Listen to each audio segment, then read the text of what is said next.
everyone. What a lovely trailer, right? So celebratory. I love it.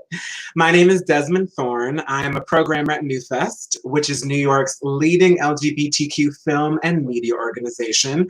Welcome to the first virtual edition of NewFest at the Center Presents, which is our ongoing screening and conversation series in partnership with the LGBT Community Center. So before we get into the PIER KIDS Q&A, I would like to talk a little bit about some upcoming events that we have at NewFest this week. Tomorrow night at 9 p.m., we're hosting a live celebration and conversation for the groundbreaking and acclaimed Netflix documentary Disclosure with director Sam Feder, executive producer Laverne Cox, and many, many more familiar faces. That conversation and celebration, which will be moderated by Raquel Willis, is the first event with NACFA, the North American Queer Film Alliance, of which NewFest is one of the founding members, along with Frameline, Outfest, and Inside Out. And if you haven't watched Disclosure on Netflix yet, you can join us on Twitter for a watch party at 7 p.m. Eastern, just before the celebration and conversation begins. And on Thursday, we're hosting Pride Family Movie Night with the film Hearts Beat Loud in partnership with NYC's Department of Education, Trinity Church, and the NYC Unity Project. Also, the next NewFest at the Center Presents will be on July 15th, and we are screening the documentary We Are the Radical Monarchs. When the question is asked, are the children our future? This documentary says yes, if we educate them correctly. This documentary is absolutely incredible. I encourage you all to watch it on the 15th with us. Check out all these events and RSVP for free at newfest.org. We'd also like to thank our community partners on the screening for spreading the word on our presentation of PIER KIDS and for the work that they do to support to provide support for Black, trans, and queer communities, as well as combat LGBTQ youth homelessness in New York City. We'd like to thank the Ali Forney Center, Trans New York, the LGBT Community Center, NYC Unity Project, and the Urban World Film Festival. I'm very, very excited to talk to the director and producer of PIER KIDS. But first, for a little reminder, let's show a trailer. This whole village is another world inside a world. Homeless youth come to this area because this is what we know as safe zone. Gay shit, you know, we out here all day gay shit. This is where we socialize, we mix and mingle. By the summer, I'm definitely going to be in housing. I can feel it. The police make it seem like they're gonna stop prostitution. And they homeless, so they turn into this lifestyle. Officer, you wanna search me? They just don't like it. Ma, all I'm asking you to do is just see me. That's it. I don't know her as Krista. This is my nephew. What's wrong with taking this lifestyle, setting it outside your mother's door? I'm tired of doing that. We walk with our heads up.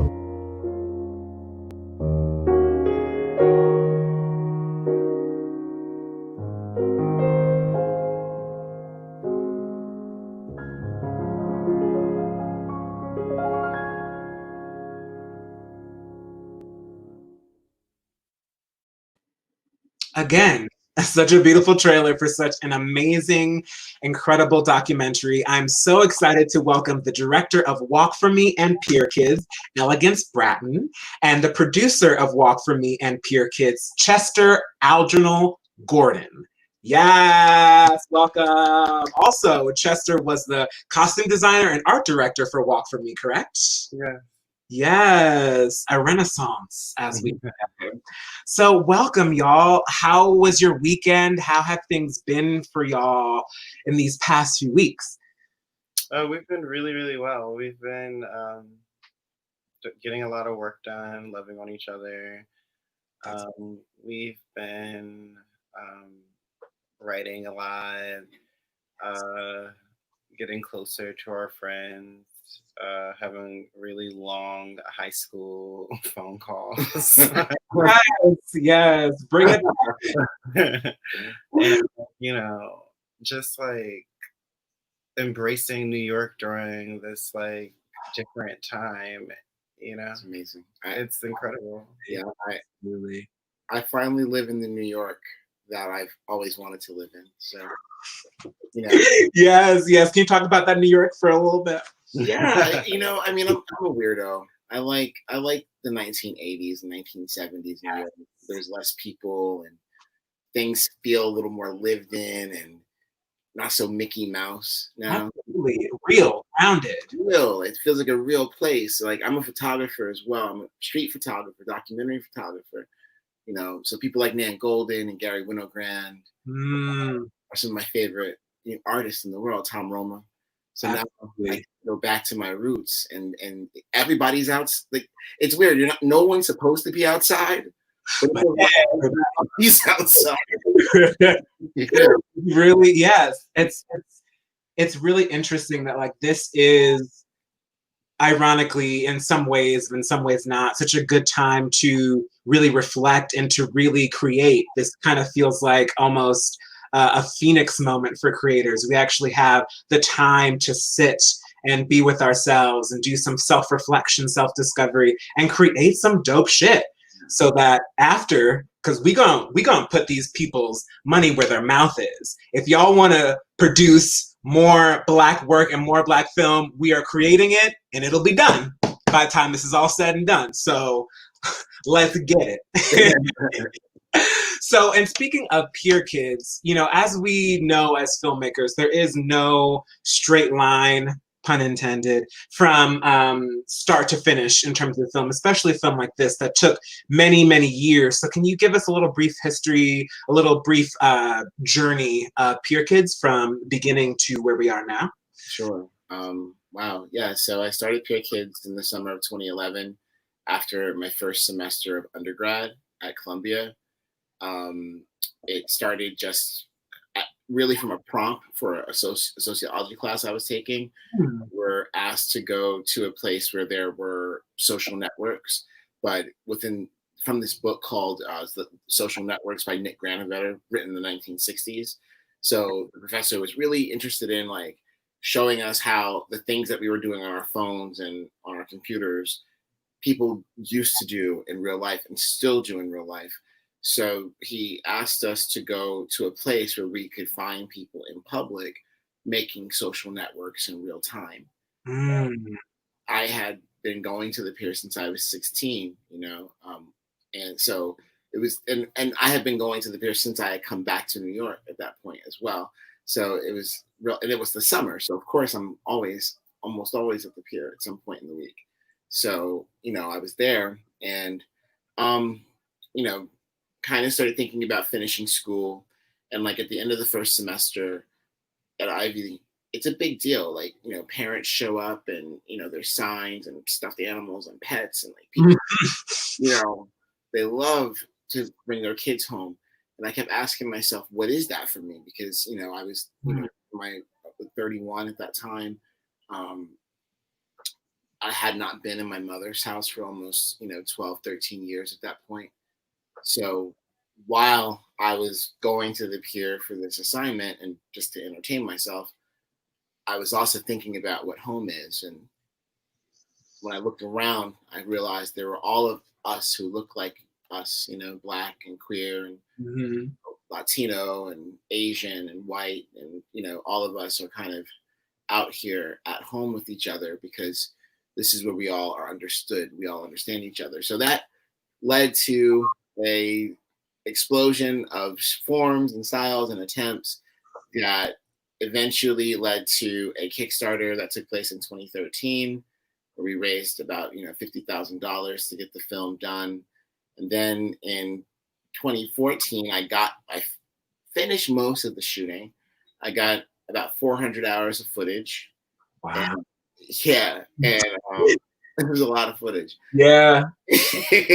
And I had to go through that footage. And as I was going through the footage, I realized that like I kind of had a sense of what I wanted to see in a movie, but didn't really know how to put it together. So one of my producers, old producers, I should say, had worked on the film for like maybe 6 months of those 3 years. And he was like, "Oh, I'm gonna go to apply to Tisch because working on this film, I'm a shoo-in to get in." And I was like, "Well, if he can get in working on my film, then I should be able to get in, being the one who created it." Right. So I applied because I wanted to learn how to cut the movie. And in the process of learning how to cut the movie, I realized there were things like, really at Tisch, it's a very much a narrative fictional film program. Word. So you're learning how to build up emotional moments in films to tell a story tethered to plot and a lot of these kind of things. So I started to realize I was missing some things in terms of like connecting the dots and like kind of finishing the thoughts that I had at that time. And luckily, the summer after Columbia, but before Tisch, I got a message or several messages from my now husband, Chester. And I was like, who is this guy? Holler at me. And then from there, Chester got involved. If you want to take over, get us from 2014 to our premiere. I came onto the film when it was a rough cut being submitted to, not a rough cut, but like a 15-minute work sample being submitted to the Sundance Documentary Labs. And we didn't get into the labs, and I decided that we needed to really lay out the film, like pinpoint the entire film from beginning to end. And he did that. We did it. We painted a chalkboard wall in our living room and outlined the entire film. That's the word I was looking for. And yeah, we outlined the film and we stuck to the outline, sent it over to the editors. The editors created sections. We put these sections, we followed a 3-act structure to the film and this outline. And we created the documentary, PIER KIDS, through that. And that was 26. That like by 2019 we had most of it cut at that point. Word. And I think that is around the time that I saw it when we were taking a look at it for the festival. So the first time I saw it was about a year ago, and that's so funny that you say you have 400 hours of footage, because I was watching it and I was like, this is such a tight documentary coming in about an hour and a half, and I wonder how much footage they must have, you know. There's so many different movies. There's so many versions of this. Like film. I was like, we could like. There's so many versions. We could do a whole like movie, like a whole like television series. Like, for a PIER KIDS limited series almost. Yeah. Like, yeah. Wow. Services. You hear this? That's like the gold mine. That would be wonderful, because there's some people that I'm sure that had so many great things to say and so many great things to add that you had to kind of trim to kind of streamline it. And I love that you also said that you put everything out visually. I tend to be a very visual person, and that way you can kind of see like, oh, this doesn't necessarily flow with what's happening here, and kind of just like, you know, trimming the fat a little bit. And in terms of the documentary, it does have a very organic, natural feel to it. Nothing feels forced, and there's a great flow between Crystal, Deshawn, Casper, and everyone else's stories. Were there any other docs that kind of inspired your approach to this, or was it mostly kind of in the moment filmmaking? All of the above. You know, I'm a big fan of, I think one of the first movies that really hit me period in my life is The Battle of Algiers by where, you know, I wrote in a paper in undergrad that the filmmaker brings you into the skin of oppression. Like, if you watch the movie, it's about the Algerian Revolution against French colonial rule, and the lead character Ali, at a point towards the end of the film, ends up hiding from the colonists in the wall of you know, a home in the ghetto where they've been forced to live.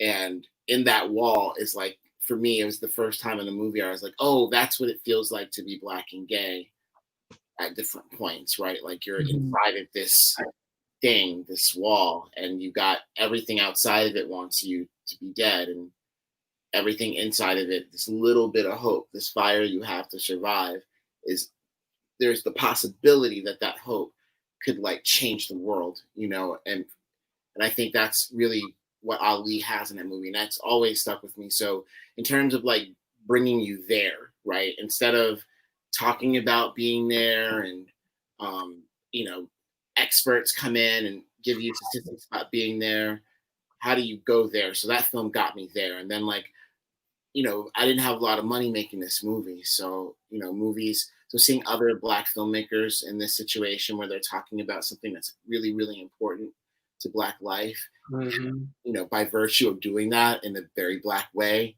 you're kind of setting yourself up to be outside of certain streams of revenue and da da da da. So how do these filmmakers do that? In the Eyes of Autumn is this really, at times problematic, but I think brilliant documentary about a 3-year-old girl whose mother is in and out of the prison system. The 3-year-old narrates the whole movie, and it's shot with equipment very similar to what I used in PIER Kids, and it's very much with the characters, you know. Portrait of Jason is another film that really speaks to me, and just in a sense of like asking characters the same questions over and over again, and then allowing the subtle emotional changes, the emotional tells to inform the narrative arc in the plate, how we watch a character begin one way and end up another. And then finally, of course, you know, Paris is Burning. Yes. You know, Paris is Burning. Like everyone says it, it's very, very true. I'm a big fan of Jenny Livingston's movie. Big, I'm friends with Jenny. We're friends with Jenny. I think Jenny's a really, really, she's a boss ass bitch. Man. I love Jenny. I love Jenny. Yes, 100%. You know, but so much so that in that film, you know, just as much as I love it is as much as I'm critical of it. That's anything. I'm critical of everything that I love. I think that's why I love it, because it engages me. And you know, one of the things I wanted to do was to kind of, when that film, we're so busy kind of reveling in Black glamour against all odds, right? That there's a moment towards the end of the film where a character is like, you know, we're just waiting for the girls. And they're like, where are the girls? And the girls are out working. PIER Kids is a movie that's about being out with the girls, and not at the ball. You know, I have definitely thought that, and I feel like sometimes as a cisgender person, there's kind of a want, because of films like Paris is Burning, and because we have things like Pose, and we also have Legendary, which is fantastic. When we see that there is a doc about young trans people, we kind of want there to be lots of ballroom and such. And I love that in this film you get like a scene of it, so you know it's there, and then it's very clear that this is not what this film is about. You are going to see what happens when they lead the ball, where they go when they lead the ball. And I think that that is just amazing. And I wanted to know, in terms of the people that we follow, where are Crystal and Deshawn now? How are they doing? Have you kept up with them post shooting the documentary? Yeah. Crystal and Crystal's still married to Jeremy. They've been happily married now for almost 6 years. No, longer than us. So 7 years.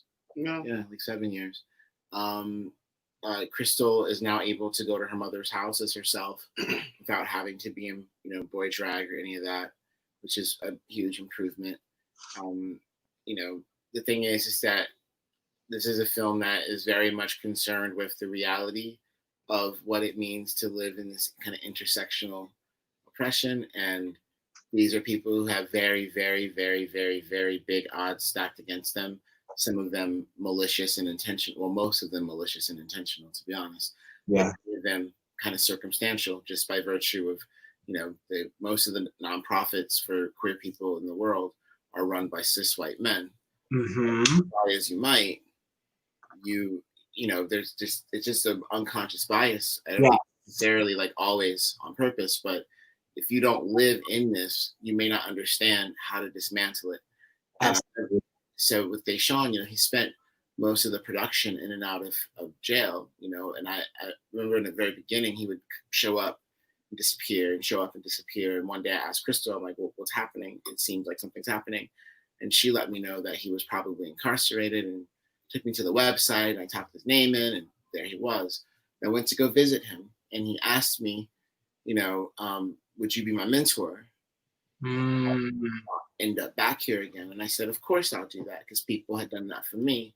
So, I hired him to be on my film as an assistant, a camera assistant, and I cut him from people that I was filming, whose stories I was telling, right?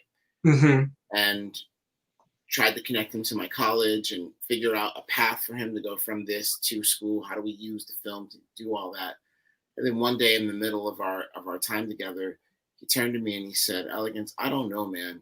It just seems like I know what you did. You were homeless and you went to college and that worked for you. And I'm really, really proud for you.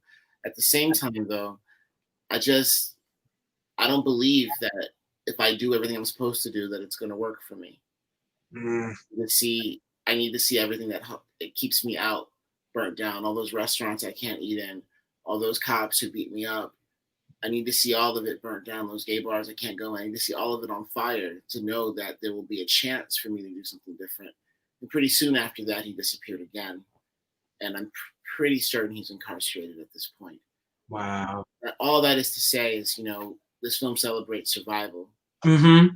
It lionizes survival. I'm not expecting them to become middle class in order for their lives to be a success to the audience. Right.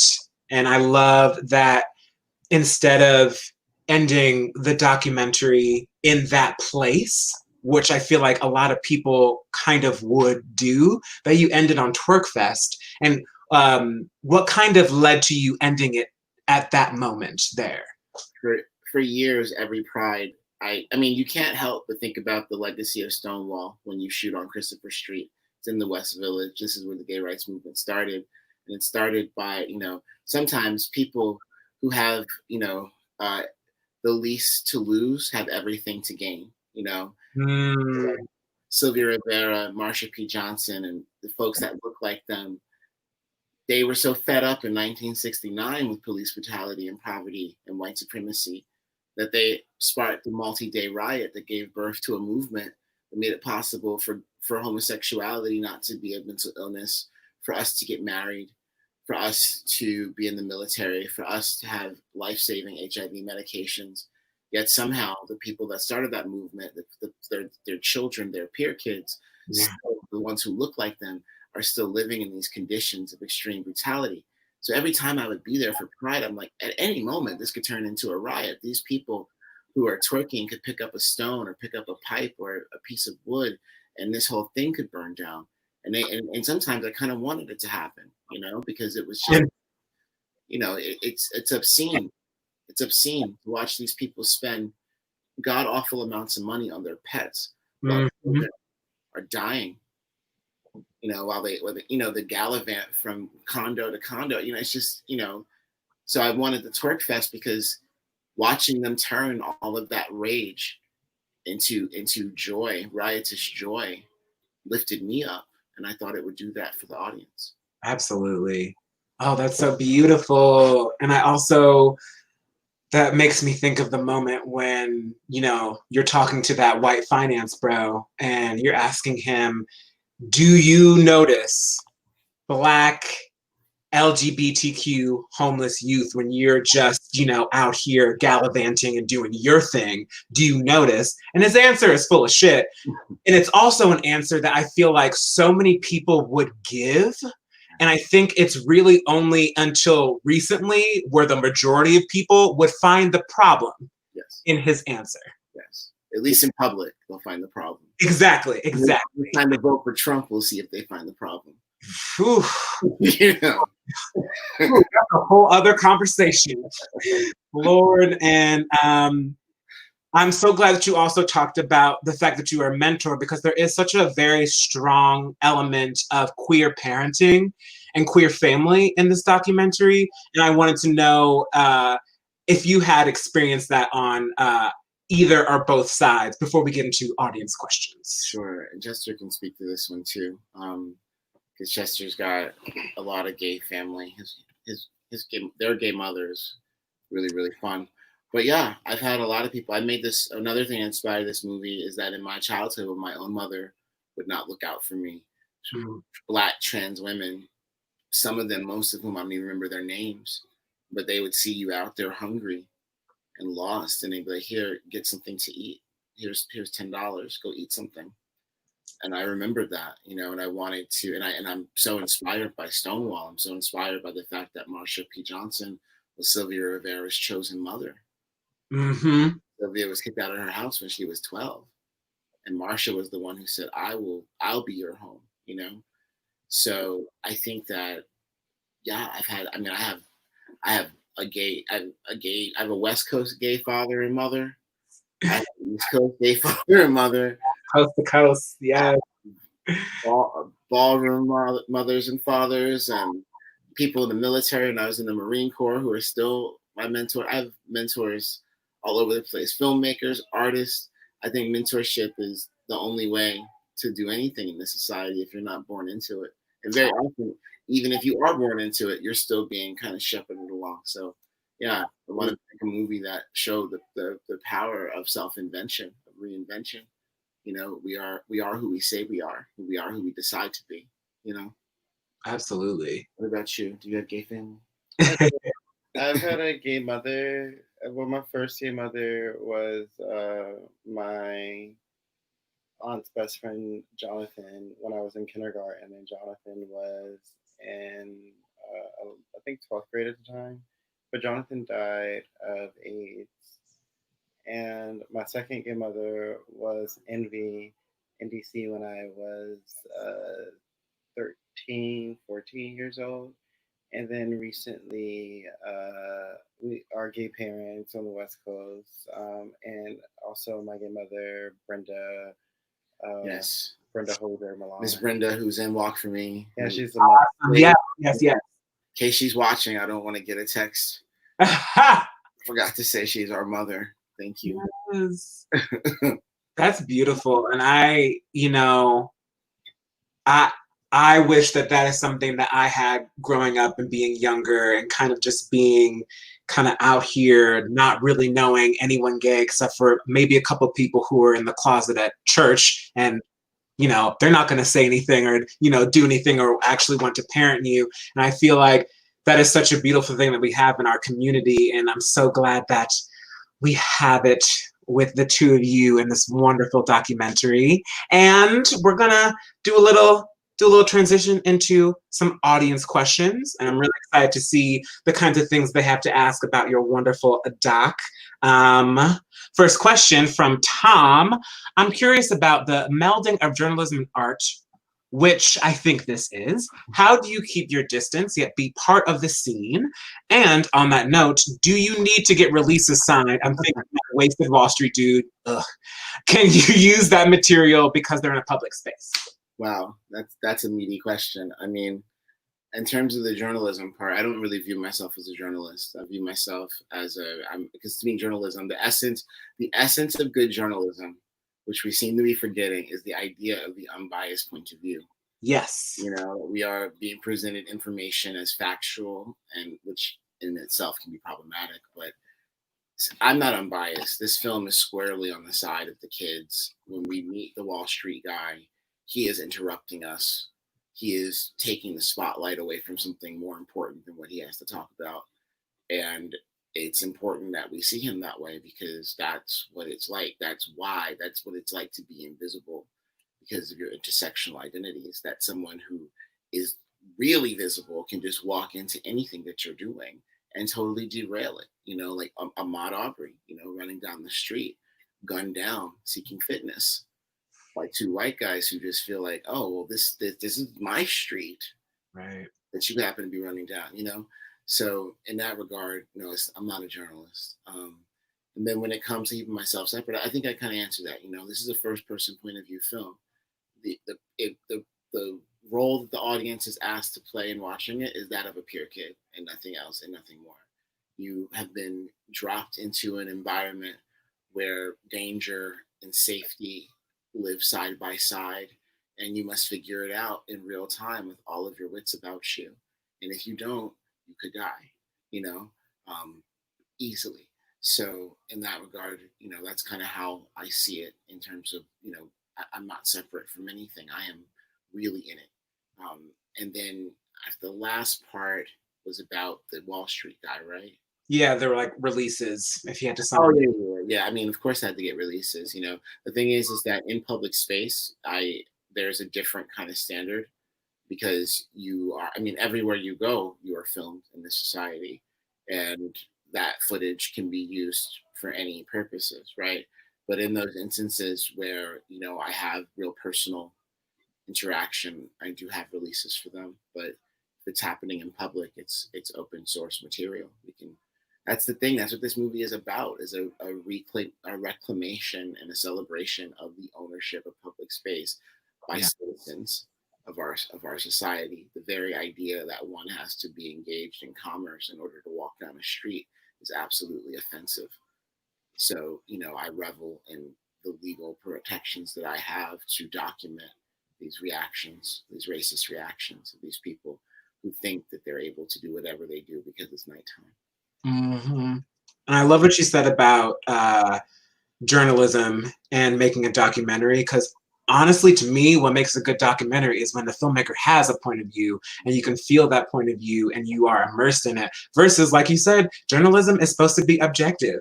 And we are seeing that less and less these days, but that is such a good thing to remind everybody of. So thank you for that. Sure. Next question. Your question as well. From Richard. I wonder, after hearing this, who in the film Chester and Elegance saw most of themselves in? Did they see themselves in Deshawn, Crystal, or one of the other PIER kids? Oh, wow. I've never asked you that. Who do you see yourself in? I think I see myself more as Crystal, because I think that I've struggled with, dealing with my mother and my femininity, being non-binary. I've dealt with that. I've had my mother ask me to wear more masculine clothes or to dress a certain way. And, what I don't identify with Crystal, though, is support from her brothers, which is also complicated because I'm the only child. So in that way, I identify with Deshawn. I think I think everyone and then I also identify with Casper's secrets. And, I think that that's the beauty of all three of them, that they're like three of my different personalities in one, or parts of myself, because I think that, in all of our experiences, being being Black people specifically, there's a way that, our religion, our upbringing, how we are socially, our education, how we're policed, all of it, that, gives us somewhat of similar experiences. Mm-hmm. Though I can't say that I know what it's like to be a trans woman, because of trans women, Black trans women specifically, they make it easier for me to even exist, So, any Black body, cis person, period, non-binary, whatever you want to call it, they make it easier for all of us to exist, and even Black heterosexual people, because they're the ones who get picked on the most. Amen. And because they're picked on the most, you pay less attention to everyone else. Basically, they're treated the worst. So I identify with all of them. Same. I identify. I wanted to make a film that could express the feeling of community that I have without saying a word on Christopher Street. When I get out on 7th Avenue in Christopher and I walk down on a summer day and I see face after face that reminds me of who I am and where I come from, that bliss of being seen and being felt, I feel them all. I identify with Anaya, this whole village. Yeah. I identify with all of that. I identify with Cheetah. I definitely identify with Casper. Crystal. I think what it comes down to is I think the person that I have the most comfort with is probably Crystal, because there's a level of intimacy that we have as friends that, when you have a friend like that in your life, you're speaking from your spirit. You're not really speaking from your head or from your anxiety. You're speaking from, what actually moves you. Absolutely. I identify with every queer Black person, every misfit, every outcast, every rebel. Amen. I identify with them all, every outsider. And I love that you mentioned Crystal's family, because that is such a part of the film that really gets me here in terms of the conversation that she's having with her mother and her aunt. And I'm glad to hear that now she is no longer misgendering her. You said that, correct? I'm not on the ground with the camera. You know what I'm saying? So yeah. a Christian woman. You know what I'm saying? She's got a forgiving way of seeing things. So I don't know, but what I've heard is it's all good. Good. Well, good. We do have time for one more question. Yes. So let's go off to Milwaukee next. Milwaukee. One more audience question. Resuming to Milwaukee. Kimberly asked, were you trying to craft a specific narrative with the film, and what messages were you hoping to convey? Oh, wow. That's a great question. That's a wonderful question. Yeah, I mean, in the sense that this is a verite film, the narrative of this film is really about Crystal finding a solution to her, well, really all of them finding a solution to the problem of being homeless and being on the pier, right? And we see that some of them don't find that solution, most of them don't, but that Crystal has found marriage. That in a world where Trump is about to be president, Crystal has found a man who will love her out loud and in the light.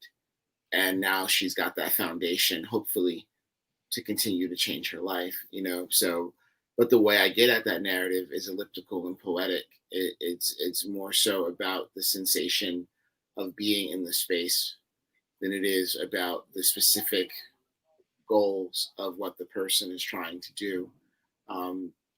Very much inspired, like I said, Italian cinema, French cinema, cinema. These are things that really moved me. But yeah, when it comes to the message of this film, the first message of this film is, you know, do not talk to your child before you kick them out. Do the work to understand your child. That's one message. On another message, it is to say, if you are the person who's kicked out, you will not die. You will still find family. You will still find love. You will still have hope. You can make it, you know. And then to everyone else, so what now? You know, you've got a gay rights movement that, like, I mean, this film was made when gay marriage was passed. You know what I mean? And I've seen a lot of, you know, fawning over the representation of more trans Black people on TV. And to me, all they seem to be doing is dancing and singing. Yet to really feel the difference in how this representation is hitting when it comes to providing solutions to people, giving them examples of ways to overcome that which oppresses them, not just dancing as it happens to them, you know? And so this is now what I want everyone who watches this movie to know what it feels like to be that homeless Black queer kid on the pier. And I want to ask them, so now that you know what that feels like, now that you can't say you don't know, what are you going to do different? Thank you. Amen. And that is exactly the last thing that I was going to end and ask y'all about, is what organizations do y'all co-sign that people can contribute to?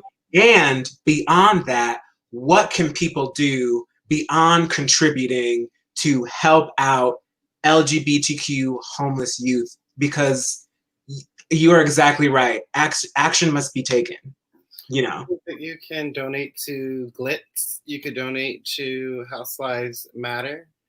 You can help filmmakers, LGBTQ filmmakers and trans filmmakers specifically, make their films and give them jobs in the industry to have a track to come up on, you know? Yes. And specifically for them. Yeah, specifically for Black people, for Black, you know, trans women, for Black women, for Black men, for Black gay men, for Black non-binary people, for all of them, because there's not enough of them. You know, there should be 50% women, and of that 50% women should be 25%, you know, Black women, 25% white women, and then the white man part needs to go down even more to only 15% of them in Hollywood, and everyone else's voice need to be accounted for and heard for. I'm serious. I know. There's so many of us, and the same stories not wrong by the same people, and I'm not. Well, now it's not the same stories. Now it's diverse stories being told by the same people. Yes. Yes. And we see what they did, but also help LGBTQ film festivals so they can do more for LGBTQ filmmakers. They give grants and stuff like that. The more money they get, the more they'll be able to do. And I think hold everyone accountable, no matter what anybody does. Hold everyone accountable. Check shit, I think our queer.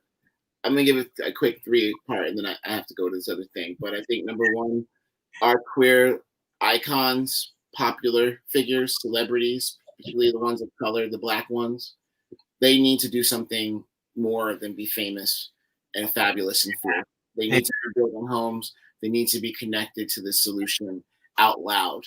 If you were gonna sashay towards justice, I think that we need to make it possible for kids to get education while they're homeless. Absolutely. Education that will help them to overcome homelessness. That's what happened to me. And then finally, we all need to take it upon ourselves to mentor and help young people and to subdue the urge to be predators, right? To make sure that we are not just leading with our desire, but we are leading with our hearts. Yes. We have to protect. And last thing, Black trans lives matter, all lives matter, Black lives matter. Protect Black women and protect Black trans women. Yes. Yeah. And go back to the Midwest and tell your white relatives if they vote for Trump, they are dead to you. Absolutely. Dead then. Thank you, NewFest. We love you. Thank you so much. Oh, amazing.